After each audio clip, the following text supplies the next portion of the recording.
Sport on Barton FM is sponsored by Easy Buy.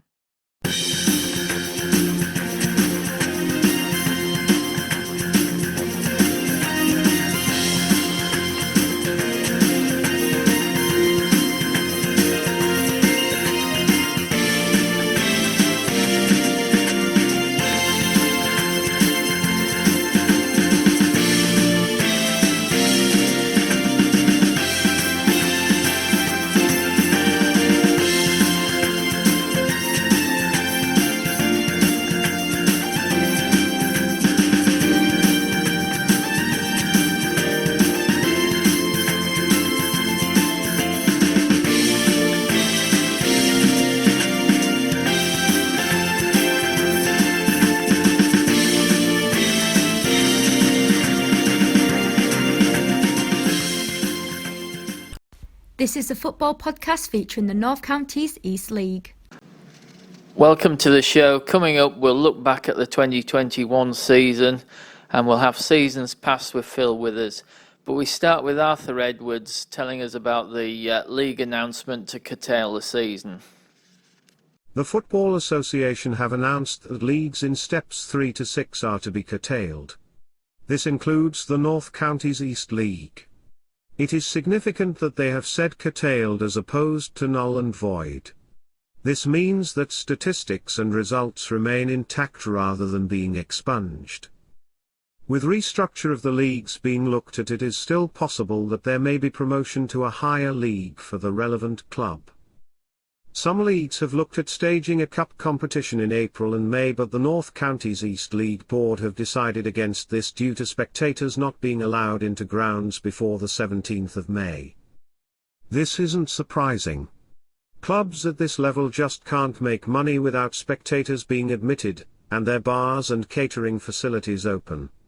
Next up, we'll remind ourselves of the Premier Division table as it stood when the season was curtailed and the leading scorers, and then Beatrice Brown will review the season. North Counties East League Premier Division. First Yorkshire Amateur 29 from 11, second Bridlington Town 21 from 9, third Liversedge 21 from 7, fourth Garforth Town 21 from 9, fifth Maltby Main 18 from 10, sixth AFC Mansfield 17 from 9, 7th Handsworth 17 from 12, 8th Grimsby Borough 16 from 10, 9th Barton Town 14 from 11, 10th Albion Sports 13 from 9, 11th Eccleshill United 13 from 11, 12th Penistone Church 12 from 7, 13th Hemsworth Miners Welfare 12 from 7, 14th Goole AFC 11 from 11, 15th Silsden 10 from 10, 16th Thackley 8 from 11, 17th Staveley Miners Welfare 7 from 6, 18th Knaresborough Town 7 from 9, 19th Bottisford Town 4 from 11, 20th Asley Recreation 3 from 10. Leading scorers. Ross Duggan of AFC Mansfield has 16, 12 League 4 Cup. Daniel Earl of Bridlington Town has 11, 10 League 1 Cup. Oliver Fearon of Liversedge has 10, 5 League 5 Cup. Billy Logan of Bridlington Town has 10, all in the league. Jamie Austin of Maltby Main has 8, all in the league. Roy Fogarty of Yorkshire Amateur has 8, 7 League 1 Cup. Joe Walton of Liversedge has 8, 5 League 3 Cup. And Regan Ward of Goole has 8, 4 League and 4 Cup. How would this season have worked out? Few would argue that Yorkshire Amateur and Liversedge were the league's outstanding teams. When matters were brought to a close, Yorkshire Amateur topped the table with 9 wins and 2 draws from their 11 games. Liversedge were third, but due to progress in the Vars, they had only played 7 games and had won all of them. There is a lot to like about both sides. Both have experienced centre forwards who are prolific at this level. Roy Fogarty for the Amas and Joe Walton for Sedge. There are plenty of good attacking options in both sides, including Moke at Yorkshire Amateur and Fearon at Liversedge. In midfield there is a wealth of experience in both lineups. Luke Shorey at the Amas and Nicky Boschel at Sedge are both players have played at a higher level. At the back Liversedge have Trangazzo and there is Dempsey at Yorkshire Amateur. Kyle Trenery is between the sticks for the Amas and Jordan Porter for Sedge. It is difficult to pick out who would have ended up champions. I think I would marginally favour Yorkshire Amateur, but there wouldn't be much in it. Perhaps they are marginally better at the back. Of the other sides pushing at the top, Bridlington Town were having a fine season under the management of Brett Agnew. They had been well beaten by Yorkshire Amateur, and weren't quite as good as them or Liversidge, but they weren't far off being the best of the rest. They scored goals for fun, 9 and 6 in games against Handsworth, and 8 against Athersley Recreation. Billy Logan, Daniel Earl and Tom Wardby were always a threat. Peter Davidson and Will Annan are two of the league's best midfielders, and in goal there are few better than Hitchcock. Garforth were flying high with the experienced centre-back Sam Denton enjoying a fine season. Maltby Main were going well, Jamie Austin getting plenty of goals. AFC Mansfield were another side near the top with Ross Duggan the league's leading scorer. It was a surprise to see Staveley Miners' welfare down in 17th place, but they had only played 5 games mainly due to the refurbishment of Ingersoll Road, which is now an artificial playing surface. I have no doubt that they would have ended up being one of the leading contenders. Albion Sports, who struggled last season, were probably the season's most improved team, and were in mid-table under Ishi Hussain.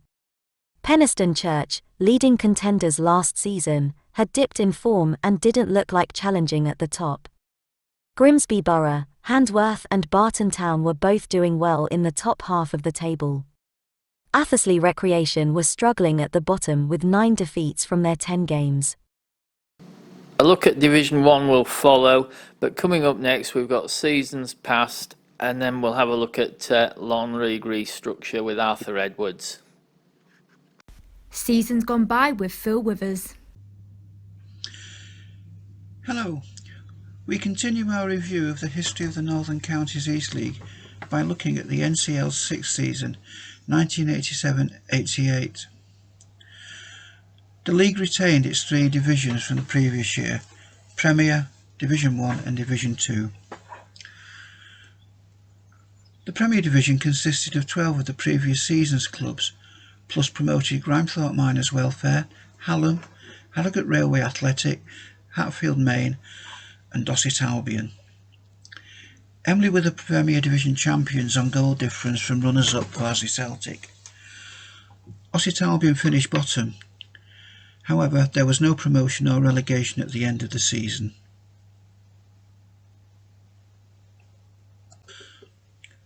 Division 1 was comprised of 13 teams from the previous season's Division 1, plus Ecclesall United, Freshfield Community and Birmingham Town, who were promoted from Division 2. The division was won by York Railway Institute, who were 3 points ahead of runners-up Rowntree and Mackintosh, also the previous season's runners-up. No teams were promoted. However, Staveley Works transferred to the Central Midlands League, and bottom club Dronfield United were relegated to Division 2. Division 2 featured 15 of the previous season's clubs. There were no new ones. Pickering Town took the title, 3 points ahead of runners-up Collingham. Both sides were promoted. Tadcaster and Albion finished bottom, but were not relegated. However, One Sporting Association transferred to the Central Midlands League. The League Cup was an all Division 1 affair, with York Railway Institute completing a League and Cup double by defeating Rowntree and Mackintosh 2-1 at Bootham Crescent, York. The Premier Division top scorer was Darren France of Bridlington Trinity with 21 goals. In Division 1, Jay Verity of Rowntree and Mackintosh led the way with 34. D.R. Ledbetter of Ossett Town topped Division 2 with 28. In the National Cups, Emley became the first NCEL club to reach the FA Vase final, but lost 1-0 to Cone Dynamos. Brigg Town reached the 4th qualifying round of the FA Cup, where they lost 4-1 to Lincoln City. As always, I hope you've enjoyed this potted history of the NCL's 87-88 season. Thanks for listening, and stay safe. It's worth just recapping the various steps there are at the moment. Step 1 is the National League. Step 2 is the National League North and South. There are 4 Step 3 leagues, which include the Northern Premier League, Premier Division. At Step 4 there are 7 leagues including the Northern Premier League Division 1 East and West. The North Counties East League Premier Division along with 13 other leagues is at Step 5, and then the North Counties East League First Division is a Step 7 league. The Football Association propose another league to be added to the Northern Premier League Division 1 to be introduced at Step 4. This is a further attempt to reduce the amount of travelling that currently exists in the Northern Premier Leagues. This was due to be introduced during the season that has just been curtailed. It remains to be seen if it will now be introduced next season. If so, there must be a chance that a North Counties East League side will be promoted to the extra league created for the Northern Premier. Now a reminder of the Division 1 table and leading scorers, and then Beatrice Brown will review the season. North Counties East League First Division. First, Emley AFC, 26 from 10. Second, Campion, 24 from 11. Third, Winterton Rangers, 22 from 9. Fourth, North Ferriby, 22 from 10. Fifth, Retford FC, 21 from 13. Sixth, Brigtown, 20 from 11. Seventh, Rottington Main, 18 from 12. Eighth, Skegness Town, 16 from 8. Ninth, Parkgate, 16 from 10. 10th Hall Road Rangers, 14 from 10. 11th Hallam, 13 from 8. 12th Nostell Miners Welfare, 12 from 12. 13 Glasshoughton Welfare, 11 from 12. 14th Armthorpe Welfare, 11 from 12. 15th Swallow Nest, 10 from 8. 16th Dronfield Town, 10 from 11. 17th Harrogate Railway Athletic, 9 from 8. 18th East Hull, 7 from 10. 19th Worsborough Bridge Athletic, 8 from 13, and 20th Selby Town, 3 from 6. Leading scorers. Kieran Watson of Hallam has 15, 10 League 5 Cup. Josh Walker of Winterton Rangers has 12, 11 League 1 Cup. James Isles of Emley has 10, all in the league. Aidan Kirby of Campion has 10, all in the league. Mark Ferguson of Glasshoughton Welfare has 9, all in the league. Sean Hunter of Campion has 9, also all in the league. Emley were unbeaten and leading the division. They looked like they would take some stopping. The Peewits had already beaten promotion rivals North Ferriby and Hallam. Up front, Emley have Aidan Savroy, who has plenty of Conference North experience, and James Eales, who was second top scorer in the league with 10 goals. Winterton Rangers, who have the league's top scorer, Josh Walker, were in third and for the second successive season were going to be in the shake-up for the title. Campion were second, but they had been well beaten by North Ferriby, and I am not sure that they could have sustained a challenge. Emley's biggest threat could well have been North Ferriby, who on paper look a strong side. Tom Corner has scored plenty of goals at higher level, the winger Danny Emerton, who was terrorising Conference national defences not so long ago, amongst array of attacking talent. Retford and Brigtown were well placed, but Hallam, who sat in mid-table, having just beaten Brig, could well have got into the shake-up at the top, as they had games in hand as well as a manager in Craig Denton who knows what it takes to get teams out of this league. It was a surprise to see Selby Town sat at the bottom, although they had only played 6 games. Lowly East Hull will not be seen again as, now under new ownership, they have been renamed FC Humber United. That's it for this edition. Thanks for listening.